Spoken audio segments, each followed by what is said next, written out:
جب برسات کا موسم اپنے عروج پر آ گیا، دریائے سیلابی کیفیت اختیار کر گئے اور نقل و حرکت دشوار ہو گئی، تو ملہا راؤ ہولکر نے اچانک احمد شاہ ابدالی کے ساتھ صلح کی گفتگو منقطع کر دی، اور اس وقت تک سدا شیو بھاؤ بھی اپنے لشکر کے ساتھ ملہا راؤ ہولکر کے پاس پہنچ گیا۔ اس موقع پر سورج مل بھی اپنے لشکر کے ساتھ مرہٹوں سے مل گیا۔ اب بھرت پور کے راجہ سورج مل کے مل جانے سے احمد شاہ ابدالی کے خلاف مرہٹوں کی طاقت اور قوت میں بے حد اضافہ ہو گیا تھا۔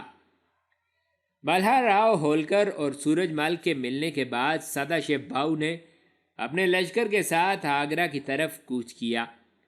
جولائی کے مہینے کے وسط میں مرہٹوں کا لشکر آگرہ پہنچا اور اگلے 2 روز میں اس نے بڑی برق رفتاری سے دہلی پر قبضہ کرنے کے لیے کوچ کیا۔ خود سدا شیو بھاؤ پیچھے پیچھے رہا، جبکہ اس نے ہراول لشکر کے طور پر ملہا راؤ ہولکر، بنکوجی، شڈے، بلونت اور سورج مل کے علاوہ مغل شہنشاہ کے سابق وزیر غازی الدین کی سرکردگی میں ایک لشکر دہلی کی طرف روانہ کیا۔ اس لشکر نے بڑی تیزی سے پیش قدمی کرتے ہوئے دہلی شہر کا محاصرہ کر لیا۔ سدا شیو بھاؤ بھی اس لشکر کے پیچھے پیچھے تھا۔ وہ بھی فوراً دہلی پہنچ گیا۔ دہلی میں کوئی مزاحمت کرنے والی قوت نہ تھی، لہٰذا مرہٹوں نے بغیر کسی جنگ کے دہلی شہر پر قبضہ کر لیا تھا۔ احمد شاہ ابدالی ابھی تک انوپ شہر میں تھا، جو دریاؤں سے گھرا ہوا تھا، اور وہاں سے احمد شاہ ابدالی کے لیے کوچ کر کے دہلی آنا انتہائی دشوار اور مشکل تھا۔ مرہٹے دہلی کی لوٹ مار کر کے جو دولت حاصل کرنے کی خواہش رکھتے تھے، اس میں انہیں خاصی مایوسی ہوئی تھی، اس لیے کہ دہلی کی تمام دولت تو پہلے ہی نادر شاہ، پھر احمد شاہ اور اس کے بعد مغل شہنشاہ کا وزیر غازی الدین بٹور چکے تھے۔ اس کے باوجود سدا شیو بھاؤ نے دہلی شہر سے بہت کچھ حاصل کیا۔ اس نے شاہ جہان کے دیوان خاص کی چاندی کی چھت اتار کر سکے ڈھال لیے۔ چند یوم تک مرہٹوں کے لشکر نے دہلی میں قیام کیا۔ یہاں مرہٹوں کے سپہ سالار سدا شیو بھاؤ نے اپنی طرف سے اپنے ایک جرنیل نارا شنکر پنڈت کو دہلی کا ناظم مقرر کیا۔ پھر اپنے لشکر کے ساتھ سدا شیو بھاؤ دہلی سے نکلا اور بڑی تیزی سے وہ کنجپورہ کی طرف بڑھا۔ کنجپورہ وہ شہر تھا جہاں احمد شاہ ابدالی کے خوراک اور جانوروں کے چارے کے بہت بڑے ذخائر تھے۔ در حقیقت یہ شہر احمد شاہ ابدالی کے لشکر کے لیے سامان رسد کا مرکز تھا۔ بھاؤ اس شہر پر حملہ آور ہو کر بیک وقت 2 فائدے اٹھانا چاہتا تھا۔ ایک یہ کہ ہندوستان آنے کے بعد جو خوراک اور چارے کی کمی محسوس کر رہا تھا، اس کمی کو کنجپورہ پر قبضہ کر کے وہ پورا کر لینا چاہتا تھا۔ دوسرا، احمد شاہ ابدالی اور اس کے لشکر کو خوراک اور جانوروں کے چارے سے محروم کر کے وہ انہیں اپنے سامنے بالکل بے بس کر دینا چاہتا تھا۔ کنجپورہ کی حفاظت کے لیے احمد شاہ ابدالی نے صرف 10,000 سپاہیوں پر مشتمل چھوٹا سا ایک لشکر مقرر کیا ہوا تھا۔ اس کی کمانداری احمد شاہ ابدالی کا ایک چھوٹا سالار سردار عبدالصمد محمد زئی کر رہا تھا۔ جس وقت مرہٹے کنجپورہ کی طرف بڑھے تو عبدالصمد محمد زئی سے یہ غلطی ہوئی کہ اس نے شہر سے باہر نکل کر مرہٹوں کی راہ روکنا چاہی۔ اسے امید تھی کہ وہ مرہٹوں کو اپنے ساتھ الجھائے رکھے گا، اتنی دیر تک احمد شاہ ابدالی بھی اس کی مدد کے لیے پہنچ جائے گا، لہٰذا کنجپورہ سے مرہٹوں کو مار بھگایا جائے گا۔ لیکن کنجپورہ شہر کے باہر مرہٹوں نے عبدالصمد کو بدترین شکست دی۔ اس کے لشکر کا اکثر حصہ کام آیا، خود عبدالصمد محمد زئی بھی اس جنگ میں مارا گیا۔ لشکر کا خاتمہ کرنے کے بعد مرہٹے خوشیاں مناتے اور نعرے مارتے ہوئے کنجپورہ شہر میں داخل ہوئے۔ اس شہر پر قبضہ کرنے کے بعد مرہٹوں کے ہاتھ 2 لاکھ من غلہ، 10 لاکھ روپے کی مالیت کا دیگر سامان اور 6.5 لاکھ روپے نقد آئے۔ وہ 3,000 گھوڑے، بہت سے اونٹ اور توپیں بھی مرہٹوں کے ہاتھ لگیں۔ اس کے علاوہ مرہٹہ سپاہیوں نے کنجپورہ شہر میں داخل ہو کر ہر گھر کو لوٹا، شہر کو تاراج کیا۔ شہر سے مرہٹہ لشکریوں کو بہت کچھ حاصل ہوا۔ انہوں نے یہاں کے لوگوں کا قتل عام کیا اور لوگوں کے سر نیزوں پر چڑھا کر بازاروں میں گشت کرایا گیا۔ کنجپورہ پر قبضہ کرنے کے بعد مرہٹوں کے سپہ سالار سدا شیو بھاؤ نے ایک بار پھر دہلی کا رخ کیا۔ وہاں اس نے کٹ پتلی شہنشاہ شاہجہان کو تخت سے محروم کر کے غازی الدین کے ہاتھوں مرنے والے مغل شہنشاہ عالمگیر ثانی کے بیٹے کو، جو اس وقت بہار میں مقیم تھا، بلا کر شاہ عالم ثانی کے لقب سے تخت نشین کر دیا۔ اس طرح مرہٹے پوری طرح دہلی، کنجپورہ، ان کے گرد و نواح کے علاقوں پر قابض ہو کر احمد شاہ ابدالی کے ساتھ فیصلہ کن جنگ کرنے کے لیے بھرپور تیاریاں کرنے لگے تھے۔ احمد شاہ ابدالی نے ابھی تک اپنے لشکر کے ساتھ انوپ شہر کے باہر پڑاؤ کیے ہوئے تھا۔ غیر معمولی بارشیں ہونے کی وجہ سے سارے ہی دریا سیلابی حالت میں تھے، لہٰذا وہ کسی طرف بھی پیش قدمی کرنے کے قابل نہ تھا۔ ایک روز جب کہ زوردار بارش ہو رہی تھی اور اولے بھی پڑ رہے تھے، عبداللہ جب خیمے میں داخل ہوا تو اس نے دیکھا خیمے کے وسط میں کامنی کے سامنے ایک ایسی نوعمر، نوخیز اور خوبصورت لڑکی بیٹھی ہوئی تھی۔ خیمے میں داخل ہونے کے بعد اس لڑکی نے ایک بار نگاہ اٹھا کر عبداللہ کی طرف بڑے غور اور انہماک سے دیکھا۔ عبداللہ نے جائزہ لیا، ایسا لگتا تھا وہ باہر بارش میں بھیگتی رہی ہو اور کامنی کے پاس آ کر اس نے پناہ لی ہو۔ عبداللہ جب نزدیک گیا تو کامنی جب عبداللہ کے استقبال کے لیے اپنی جگہ سے اٹھی تو وہ لڑکی بھی اٹھ کھڑی ہوئی۔ کامنی کے قریب جا کر عبداللہ کھڑا ہوا تھا کہ کامنی نے اس لڑکی کا تعارف کراتے ہوئے کہا، یہ میری چچا زاد بہن وینا ہے، یہ بھی ابھی یہاں داخل ہوئی ہے۔ مجھے اپنے حالات سنا رہی تھی کہ اوپر سے آپ آ گئے۔ پھر کامنی نے وینا کی طرف دیکھتے ہوئے کہا، وینا میری بہن، دیکھ یہ دائیں طرف والا پردہ اٹھا کر اندر چلی جا، وہاں میرے بہت سے لباسوں میں سے کوئی سا لباس پہن لے، پھر میرے پاس آ کر بیٹھ۔ وینا نے ایک بار باری باری گہری نگاہوں سے عبداللہ اور کامنی کی طرف دیکھا، پھر وہ دائیں طرف پردہ اٹھا کر اندر بنے ہوئے توشک خانے کی طرف چلی گئی۔ وینا کے جانے کے بعد عبداللہ کامنی کے سامنے بیٹھ گیا اور غور سے اس کی طرف دیکھتے ہوئے کہنے لگا، اب کہو یہ وینا کون ہے؟ جواب میں کامنی مسکراتے ہوئے کہنے لگی، آپ فکر مند نہ ہو، اجنبی اور غیر نہیں ہے، اور نہ ہی اس سے ہمیں کوئی خطرہ ہے۔ دراصل آپ جانتے ہیں کہ مرہٹوں کے پیشوا بالاجی راؤ کے بھائی رگھوناتھ کے لیے میرا رشتہ مانگا گیا تھا، لیکن اس وقت میرے پتا جی نے میرا رشتہ اسے دینے سے انکار کر دیا تھا۔ اب میرے پتا جی نے اپنے تعلقات احمد شاہ ابدالی کے خلاف فیصلہ کن جنگ کرنے کے لیے مرہٹوں کے ساتھ استوار کر لیے ہیں۔ وینا یہ بھی بتا رہی تھی کہ مرہٹوں کا جو لشکر ان دنوں دہلی اور اس کے گرد نواح میں یلغار کیے ہوئے ہے، اس میں میرا باپ بھی اپنے لشکر کے ساتھ موجود ہے۔ مرہٹوں کے ساتھ جب ہمارے تعلقات استوار ہوئے تو مرہٹوں کے پیشوا بالاجی راؤ نے ایک بار پھر میرا رشتہ اپنے بھائی رگھوناتھ کے لیے مانگا۔ اس پر میرے باپ نے انہیں بتایا کہ میری بیٹی گھر سے بھاگ چکی ہے اور اس نے احمد شاہ ابدالی کے ایک جرنیل شاہ پسند سے شادی کر لی ہے۔ بالاجی راؤ کا جو وفد میرا رشتہ مانگنے آیا تھا، اس کی نگاہ کہیں ہمارے مل میں میری چچا زاد بہن وینا پر پڑی۔ بس پھر کیا تھا، انہیں وینا ایسی پسند آئی کہ انہوں نے جا کے پیشوا بالاجی راؤ سے وینا کے حسن اور اس کی خوبصورتی کی تعریف کی، لہٰذا بالاجی راؤ نے اپنے بھائی رگھوناتھ کے لیے وینا کا رشتہ طلب کیا۔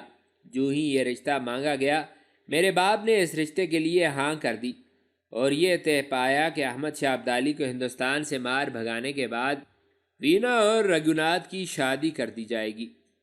وینا نہیں چاہتی تھی کہ اس کی شادی رگھوناتھ سے ہو، اس لیے کہ میری طرح وہ بھی اسے ناپسند کرتی ہے۔ وہ ایک انتہائی اوباش اور عیاش قسم کا انسان ہے جس کا کوئی کردار، کوئی اخلاق نہیں۔ لہٰذا جس وقت میرے پتا جی اپنے لشکر کے ساتھ مرہٹوں کے ساتھ مل کر دہلی کی طرف گئے، وینا جنگ میں حصہ لینے کے لیے ان کے لشکر میں شامل ہوئی، پھر موقع پا کر یہاں انوپ شہر کی طرف بھاگ آئی اور ابھی ابھی ہمارے خیمے میں داخل ہوئی ہے۔ وہ ہم سے پناہ چاہتی ہے، مجھے امید ہے کہ آپ اسے واپس نہیں بھیجیں گے۔ اس پر عبداللہ بڑی ہمدردی اور بڑی چاہت کے اظہار میں کہنے لگا، جب وینا تمہاری چچزاد بہن ہے اور وہ ہم سے پناہ چاہتی ہے تو میں کیوں اسے یہاں سے نکالوں گا؟ تم جب تک اور جس وقت تک چاہو اسے یہاں رکھ سکتی ہو، اور اگر وہ مستقل تمہارے پاس رہنا چاہے تو اس پر بھی مجھے کوئی اعتراض نہیں ہوگا، اس لیے کہ بہرحال وہ تمہاری چچزاد اور تم پر کوئی حق رکھتی ہے۔ یہاں تک کہتے کہتے عبداللہ رک گیا، اس لیے کہ وینا اپنا بدن اچھی طرح خشک کر کے اپنے بال سنوارنے اور لباس تبدیل کرنے کے بعد توشک خانے سے نکلی تھی۔ عبداللہ نے ایک بار پھر اس کا جائزہ لیا۔ وہ کامنی کے نئے لباس میں بہت خوبصورت لگ رہی تھی۔ وینا جب پھر کامنی کے پاس آ کر بیٹھ گئی تب عبداللہ بولا، یہ تو تم نے بتایا نہیں کہ یہ کس کے ساتھ آئی ہے، اور کیا خیمے سے باہر جو گھوڑا کھڑا ہے وہ اسی کا ہے؟ اس پر کامنی چونک جانے کے انداز میں کہنے لگی، مجھے آپ کو بتانا یاد نہیں رہا، اس گھوڑے کو استبل میں باندھ کر اس کے دانے چارے کا انتظام کر دیں۔ جہاں تک اس کے آنے کا تعلق ہے تو یہ بیچاری دھکے کھاتی اکیلی اپنی جان بچا کر یہاں آئی ہے۔ یہاں تک کہنے کے بعد کامنی ذرا رکی، پھر وہ مسکراتے ہوئے کہنے لگی، بالکل ویسے ہی جیسے میں آپ کے پاس تنہا آئی تھی۔ اس پر عبداللہ کے ہونٹوں پر ہلکی سی مسکراہٹ نمودار ہوئی، پھر وہ کہنے لگا، میں پہلے اس کے گھوڑے کو استبل میں باندھتا ہوں، اس کے دانے چارے کا انتظام بھی کرتا ہوں۔ میرے خیال میں یہ خود بھی بھوک محسوس کر رہی ہوگی، اور میں اس کے لیے بھی کھانے کا بندوبست کرتا ہوں۔ اس کے ساتھ ہی عبداللہ کامنی اور وینا کی طرف سے جواب کا انتظار کیے بغیر ہی خیمے سے باہر نکل گیا۔ عبداللہ کے جانے کے بعد وینا تھوڑی دیر خیمے کے دروازے کی طرف دیکھتی رہی، پھر بڑی رازداری سے کامنی کو مخاطب کر کے کہنے لگی، کامنی میری بہن، تم یہاں خوش تو ہو؟ اس پر کامنی بولی، پہلے یہ کہو کہ تمہیں میرے شوہر کیسے لگے؟ اس پر وینا تھوڑی دیر کے لیے کہیں کھو سی گئی، پھر وہ کہنے لگی، ہاں، تم نے اپنے لیے واقعی ایسے شوہر کا انتخاب کیا ہے جو تمہارے شایع نشان ہے۔ اس پر کامنی نے بڑے غور سے وینا کی طرف دیکھا۔ اب تم کہو، تمہارا کیا ارادہ ہے؟ تم یہاں میرے پاس پہنچ تو گئی ہو، یہاں جتنا عرصہ چاہو تم رہو، نہ مجھے اعتراض ہوگا، نہ میرے شوہر اس معاملے میں تم سے کوئی تعارض کریں گے، پر یہ کہ تمہارے ذہن میں منزل تو ہونی چاہیے۔ اس پر وینا مایوسانہ انداز میں کہنے لگی، میرے سامنے اس وقت کوئی منزل نہیں، بس میری بہن، میرے سامنے صرف تم تھی، اور میں نے یہ سوچ رکھا تھا کہ میں اپنی جان بچا کر تمہارے پاس جاؤں گی، اور وہاں جو بھی حالات ہوں گے انہیں برداشت کر لوں گی۔ اس پر کامنی نے کچھ سوچا، پھر وہ کہنے لگی، دیکھ وینا میری بہن، تو ایک کام کر، چند ہفتے بیشتر میرے اور شاہ پسند دونوں میاں بیوی کے ساتھ بڑا خوشگوار حادثہ پیش آیا تھا، اور وہ یوں کہ ایک لڑکی جس کا نام مارخ تھا، وہ شاہ پسند کو محبت کرنے اور انہیں چاہنے لگی تھی۔ اس لڑکی کی پہلے اس شخص سے منگنی بھی ہو چکی تھی، لیکن اس کے باوجود میرے شوہر کو اس قدر جنونی انداز میں پسند کرنے لگی کہ میرے شوہر کے نہ ملنے کی صورت میں وہ اپنے آپ کا خاتمہ کرنا چاہتی تھی، لیکن بدقسمتی سے چند ہفتے پیشتر اس کے منگیتر نے اسے موت کے گھاٹ اتار دیا۔ موت سے پہلے ہی وہ میرے پاس آئی تھی، اور میں نے اس سے وعدہ کیا تھا کہ وہ میرے شوہر سے ملتی رہے۔ میں بھی اپنے شوہر کو اس بات پر آمادہ کروں گی کہ وہ تمہارے ساتھ شادی کر لیں، لہٰذا ہم دونوں بہنوں اور شاہ پسند کی بیوی کی حیثیت سے زندگی بسر کر سکیں گی۔ دیکھ وینا، اگر تو چاہے، اگر تو پسند کرے تو مارخ کی جگہ لے سکتی ہے۔ اس پر وینا کھوئے کھوئے سے انداز میں کامنی کی طرف دیکھتے ہوئے کہنے لگی، کامنی میری بہن، یہ تم کیسی گفتگو کر رہی ہو؟ میں نے تو سنا تھا تم نے اپنے شوہر شاہ پسند کو پہلے جہاں ٹوٹ کر نفرت کی تھی، وہاں اپنے تن من دھن کی گہرائیوں سے ان سے محبت اور چاہت بھی کی تھی، تب ہی انہوں نے تمہیں اپنا لیا۔ لیکن مجھے وہ کیسے اور کیوں کر اپنائیں گے؟ صرف اس بنا پر کہ میں تمہاری چچا ہوں؟ اگر ایسا ہوا بھی تو میرے لیے ان کے دل میں کوئی مقام، کوئی عزت، کوئی وقار نہ ہوگا۔ اس پر کامنی مسکراتے ہوئے کہنے لگی، تم فکر مند نہ ہو میری بہن، تم یہاں میرے پاس رہو، آہستہ آہستہ تم شاہ پسند کو اپنی طرف مائل کر کے انہیں اپنے ساتھ محبت میں ملوث کرنے کی کوشش کرو، اور جب ایسا ہو تو میں شاہ پسند سے بات کر کے تم دونوں کی شادی کا انتظام کرا دوں گی۔ دیکھ وینا، میں اب ایک ہندو لڑکی نہیں، میں اپنے دل کی گہرائیوں سے اسلام قبول کر چکی ہوں، اور لشکر کے اندر جو قاضی ہیں ان کا نام ادریس ہے، ان کے پاس میں زیر تربیت رہی ہوں۔ لگاتار 2 سال تک وہ مجھے اسلام سے متعلق تبلیغ کرتے رہے ہیں۔ یہاں رہتے ہوئے میں اسلام کے متعلق تفصیل سے تمہیں بتاتی رہوں گی۔ اگر تم یہ سمجھتی ہو کہ تم نے کچھ عرصہ یہاں پر میرے ساتھ گزار کر بھرت پور چلے جانا ہے تو پھر تمہیں کچھ زحمت کرنے کی ضرورت نہیں۔ بس جتنے دن یہاں گزارنا چاہتی ہو گزارو، پھر واپس چلی جانا۔ اور اگر تم واپس نہیں جانا چاہتی اور ہمیشہ کے لیے یہاں رہنا چاہتی ہو تو سنو، اسلام میں ایک شخص بیک وقت ایک سے زیادہ بیویاں رکھ سکتا ہے۔ ہمارے پاشا یعنی احمد شاہ ابدالی کے حرم میں اس وقت کئی بیویاں ہیں۔ شاہ پسند کے علاوہ جتنے بھی سپہ سالار ہیں سب کی ایک سے زیادہ بیویاں ہیں، لہٰذا شاہ پسند بھی اگر میرے علاوہ تمہیں بھی بیوی بنا کر رکھ لیں گے تو اس میں کوئی حرج نہیں ہے، بشرط یہ کہ تم شاہ پسند کو اپنے شوہر کی حیثیت سے پسند کرو۔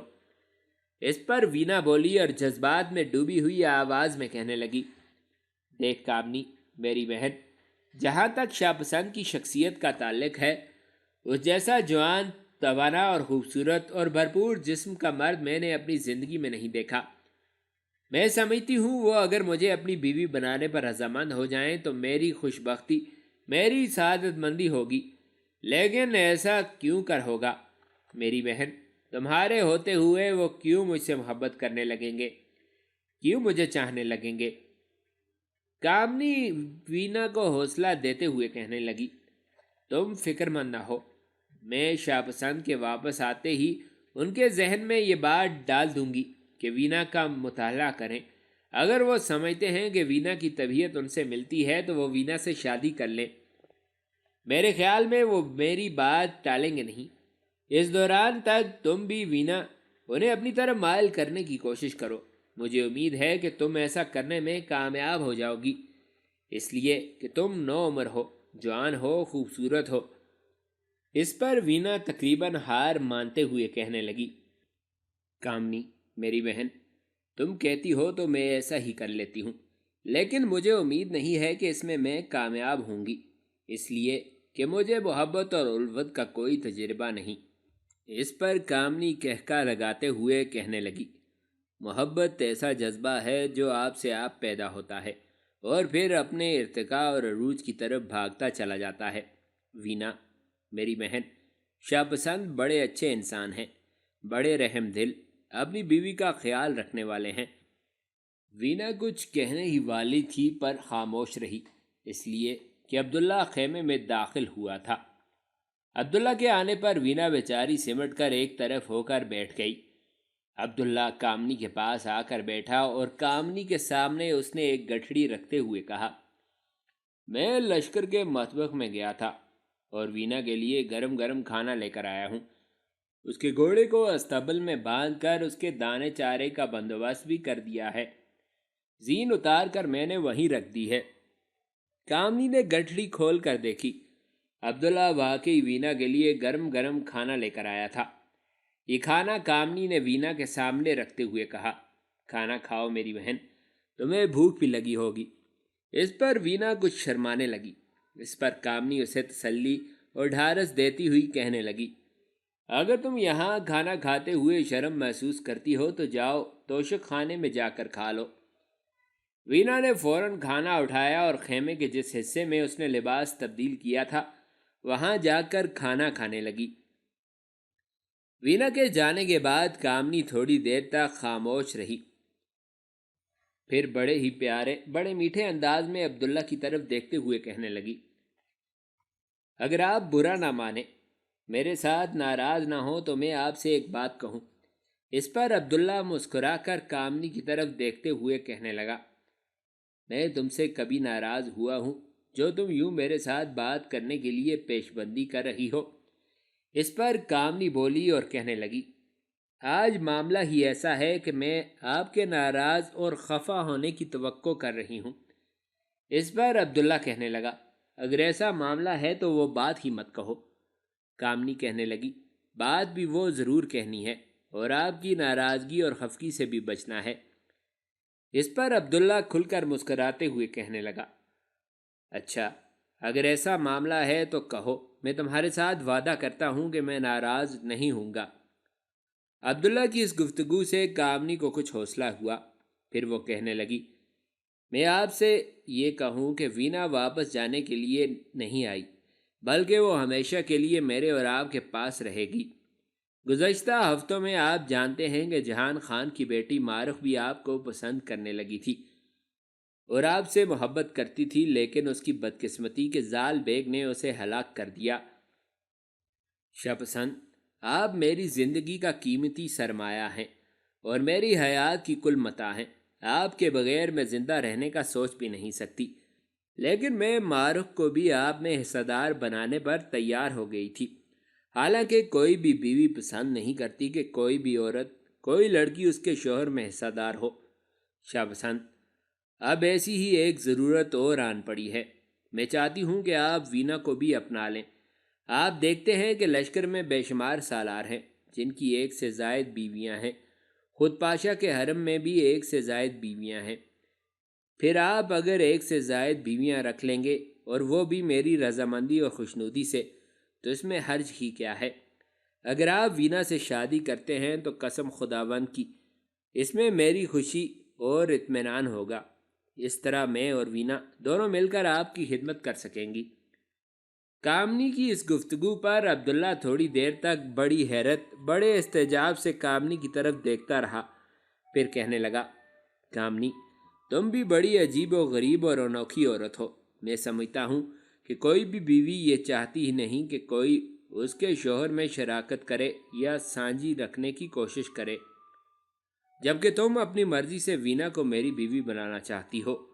اس پر کامنی بڑی فراخ دلی کا مظاہرہ کرتے ہوئے کہنے لگی، ایسا میں خود اپنی مرضی اور خوشی سے کر رہی ہوں، اور میں آپ کو یقین دلاتی ہوں کہ میں اور وینا مل کر آپ کے لیے گھر کا بہترین اور پرکشش ماحول مہیا کریں گی۔ مجھے امید ہے کہ نہ آپ مجھے ٹالیں گے اور نہ ہی میری اس پیشکش کو ٹھکرانے کی کوشش کریں گے۔ جواب میں عبداللہ نے پھر کچھ سوچا اور کہنے لگا، دیکھ کامنی، میں تیری یہ بات ماننے کے لیے تیار ہوں، پر میری ایک شرط ہے۔ کامنی نے چونک کر پوچھا، کیسی شرط؟ عبداللہ کہنے لگا، وہ یہ کہ پہلے میں وینا کا اچھی طرح مطالعہ کروں گا۔ اگر میں دیکھوں گا کہ وہ طبیعت، مزاج و اطوار میں میری خواہش، میری مانگ پر پورا اترتی ہے، تو میں تمہیں یقین دلاتا ہوں کہ میں اس سے شادی کر لوں گا، تمہارا کہا ٹالوں گا نہیں۔ اس پر کامنی بیچاری ایسی خوش ہوئی کہ ایک بار اس نے چور نگاہوں سے اس توشے خانے کی طرف دیکھا جس میں وینا کھانا کھا رہی تھی۔ پھر وہ شبسن سے کہنے لگی، میں آپ کا یہ احسان ایک بیوی کی حیثیت سے کبھی نہیں بھول سکوں گی۔ مجھے آپ کی یہ شرط منظور ہے۔ آپ بھلے جتنا عرصہ چاہیں وینا کا مطالعہ کریں، اس کے مزاج، اس کی طبیعت کا جائزہ لیں۔ جب وہ آپ کو پسند آئے آپ اس سے شادی کر لیں۔ عبداللہ جواب میں کچھ کہنے ہی والا تھا کہ اتنے میں باہر سے کسی نے اسے آواز دی۔ عبداللہ فوراً اپنی جگہ سے اٹھا اور خیمے سے باہر نکل گیا۔ تھوڑی دیر تک باہر کسی سے باتیں کرنے کے بعد عبداللہ لوٹا۔ اس وقت تک وینا کھانا کھانے کے بعد کامنی کے پاس آ کر بیٹھ گئی تھی اور باتیں کرنے لگی تھی۔ عبداللہ ان دونوں کے پاس آیا اور انہیں مخاطب کر کے کہنے لگا، تم دونوں بہنیں بیٹھ کر آپس میں گفتگو کرو، مجھے بادشاہ نے بلایا ہے، میں جاتا ہوں، دیکھتا ہوں کیا معاملہ ہے۔ اس پر کامنی بڑے پیار، بڑی چاہت میں بولی، ہم دونوں بڑی بے چینی سے آپ کا انتظار کریں گی۔ جواب میں عبداللہ کے چہرے پر ہلکی سی مسکراہٹ نمودار ہوئی، پھر وہ اپنے خیمے سے نکل گیا تھا۔ عبداللہ جب احمد شاہ ابدالی کے خیمے میں داخل ہوا تو اس وقت احمد شاہ ابدالی کے سامنے شاہ ولی خان، جہان خان، برخودار خان اور کبھی عبداللہ کے ماتحت کام کرنے والا سالار قلندر خان بیٹھے ہوئے تھے۔ خیمے میں داخل ہونے کے بعد عبداللہ نے احمد شاہ ابدالی سے سلام کہا، پھر وہ ایک خالی نشست پر جو شاہ ولی خان اور جہان خان کے درمیان تھی اس پر بیٹھ گیا۔ عبداللہ کے آنے اور پھر اپنی نشست پر بیٹھنے کے بعد احمد شاہ ابدالی بولا اور سب کو مخاطب کر کے کہنے لگا، سنو رفیقان دیرینہ، تمہیں یہاں جمع کرنے کا مقصد یہ ہے کہ لگتا ہے ان علاقوں میں اس سال بارشوں کا سلسلہ خلاف معمول انتہائی طویل ہو گیا ہے۔ دریا ابھی تک پوری طغیانی میں ہے اور انہوں نے نقل و حرکت کو ناممکن بنا دیا ہے۔ تم سب کے کانوں میں یہ خبریں بھی پہنچ چکی ہوں گی کہ مرہٹے نہ صرف یہ کہ دہلی پر قابض ہو چکے ہیں بلکہ وہ کنجپورہ پر بھی قبضہ کر چکے ہیں، اور ہمارا جس قدر وہاں خوراک، اسلحہ اور بارود کا ذخیرہ تھا وہ سارا مرہٹوں نے اپنے قبضے میں کر لیا ہے۔ سنو میرے ساتھیو، اب اس انوپ شہر میں قیام ہمارے لیے بیکار ہے۔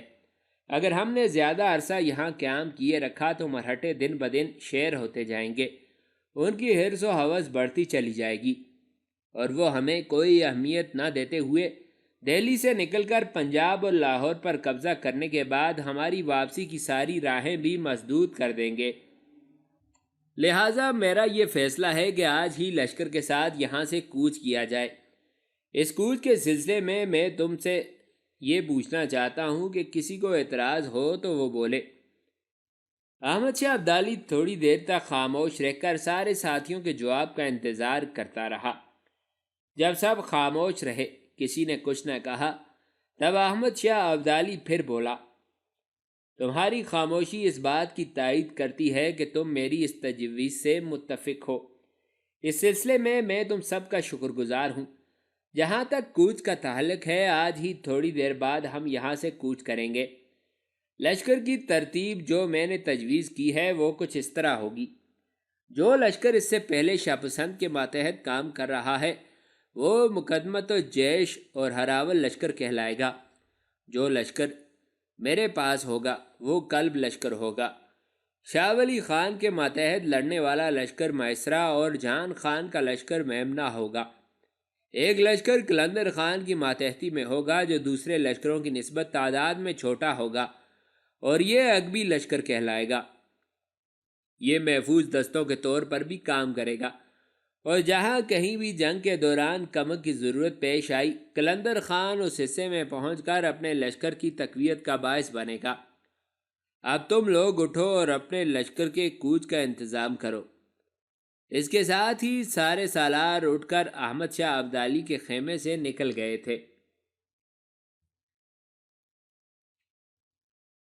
احمد شاہ ابدالی نے اپنے لشکر کے ساتھ انوپ شہر سے کوچ کیا۔ جب وہ دریائے جمنا کے کنارے آیا تو جمنا دریا اس وقت اپنی پوری طغیانی پر تھا، اور جمنا کو عبور کیے بغیر احمد شاہ ابدالی مرہٹوں کا سامنا نہیں کر سکتا تھا۔ احمد شاہ ابدالی دعاؤں اور عبادت کی تاثیر کا بڑا قائل تھا۔ اس نے جب دیکھا کہ دریائے جمنا اپنی پوری سیلابی کیفیت میں ہے تو دریائے جمنا کے کنارے پڑاؤ کرنے کے بعد اس نے 2 دن روزہ رکھا اور خدا سے مدد اور اعانت کی دعا کی۔ پھر وہ باغپت کے نزدیک دریا کے ایک گھاٹ پر پہنچا۔ وہاں اس نے ایک تیر پر قرآنی آیات پڑھ کر دریا میں پھینکا۔ اس کے ساتھ ہی بسم اللہ پڑھتے ہوئے بلند آواز میں اللہ اکبر کی تکبیریں بلند کرتے ہوئے احمد شاہ ابدالی نے اپنے گھوڑے کو دریائے جمنا کی سر پیٹتی طغیانی میں ڈال دیا۔ احمد شاہ ابدالی کے پیچھے پیچھے اس کے سارے سالاروں اور سارے لشکریوں نے گھوڑے ڈال دیے تھے۔ یوں احمد شاہ ابدالی کی سرکردگی میں اس کا سارا لشکر ایک عجیب سے جوش، ایک عجیب سے ولولے میں دریائے جمنا کی طغیانیوں کا سینہ چیرتا ہوا اور دریا کو پار کر کے دوسرے گھاٹ پر جا اترا تھا۔ جس وقت احمد شاہ ابدالی اپنے لشکر کے ساتھ دریائے جمنا کو عبور کر رہا تھا، اس وقت مرہٹوں کا سپہ سالار اعظم سدا شیو بھاؤ پانی پت کے تاریخی میدانوں کے قریب کوروکشتر کے مقدس مقام پر غسل کے لیے آیا ہوا تھا۔ یہ وہ جگہ ہے جہاں قدیم دور میں ہندوستان کے کورو پانڈو کے درمیان مہابھارت کی عظیم جنگ ہوئی تھی۔ یہ جنگ پانی پت کے تاریخی میدانوں سے کوئی زیادہ دور نہ تھی۔